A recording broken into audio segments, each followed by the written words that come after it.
অনেক দিন ধরেই ভাবছিলাম একটু ছোলার ডাল রান্না করি, তাই শেষমেশ আজকে বানিয়ে নিলাম নিরামিষ ছোলার ডাল। সো হ্যালো ভিউয়ার্স, আমি Shampa from Shampa's kitchen story. আমার চ্যানেলে আপনাদের সবাইকে স্বাগত জানাই।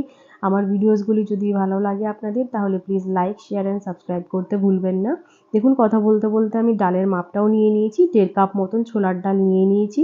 এবার ডালগুলোকে ভালো করে পরিষ্কার করে ধুয়ে নিয়ে কুকারে আমি ট্রান্সফার করে নিচ্ছি পরিমাপ মতন জল নিয়ে। এর মধ্যে অ্যাড করব 1 চামচ মতন লবণ। এবারে গ্যাসে বসিয়ে নেব কুকারটাকে। গ্যাসের ফ্লেম কিন্তু হাই রাখতে হবে এই স্টেজে। আর কুকারের লিডটা আমি এখন পুরোটা ক্লোজ করছি না, এটাকে উপর দিয়ে জাস্ট রেখে দিচ্ছি, কারণটা দেখাচ্ছি।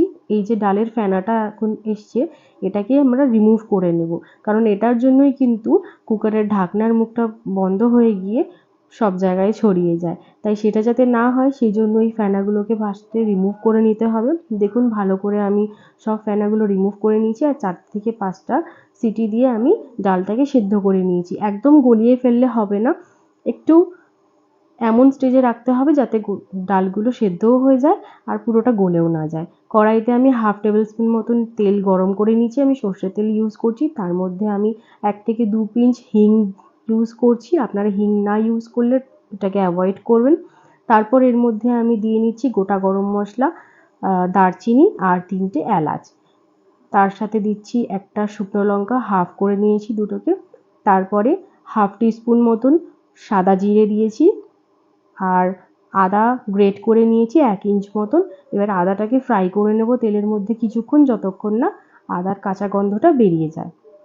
তারপরে এর মধ্যে আমি 4 থেকে 5টা কাঁচা লঙ্কা ইউজ করেছি। ঝালটা আপনারা আপনাদের স্বাদ মতন দেবেন।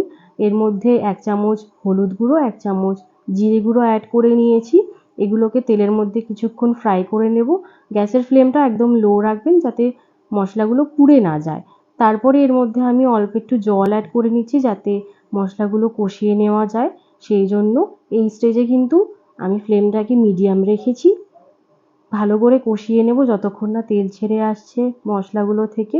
খুব বেশি হাই করব না ফ্লেমটা, যাতে মশলাগুলো পুড়ে না যায়।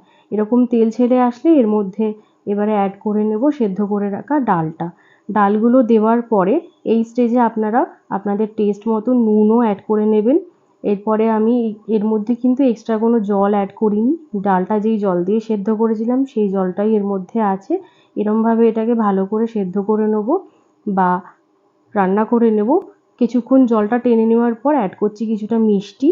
যেহেতু নিরামিষ একদম, তাই মিষ্টি অ্যাড করলে স্বাদটা ব্যালেন্স হয়ে যাবে আর খেতেও খুব সুন্দর লাগবে। সবশেষে আমি গ্যাসের ফ্লেমটা অফ করে 1/2 টিস্পুন মতন ঘি অ্যাড করে নিয়েছি যাতে টেস্টটা খুব সুন্দর লাগে। এবার আমি এটাকে পরিবেশন করব। আপনারাও এরকমভাবে রেডি করে নিয়ে ফ্যামিলির সবার সাথে লুচি বা পরোটা বা রুটির সাথে এনজয় করতে পারেন নিরামিষ ছোলার ডাল। তো আমার এই রান্নাটি আপনাদের কেমন লাগলো আমাকে কমেন্টসে জানাতে অবশ্যই ভুলবেন না। আর এটা আমি পরিবেশন করছি রুটির সাথে। সো আপনারা ভালো থাকবেন, সুস্থ থাকবেন। আসবো আবার একটি নতুন রেসিপি নিয়ে অন্য একটি সময়। ততক্ষণে বাই।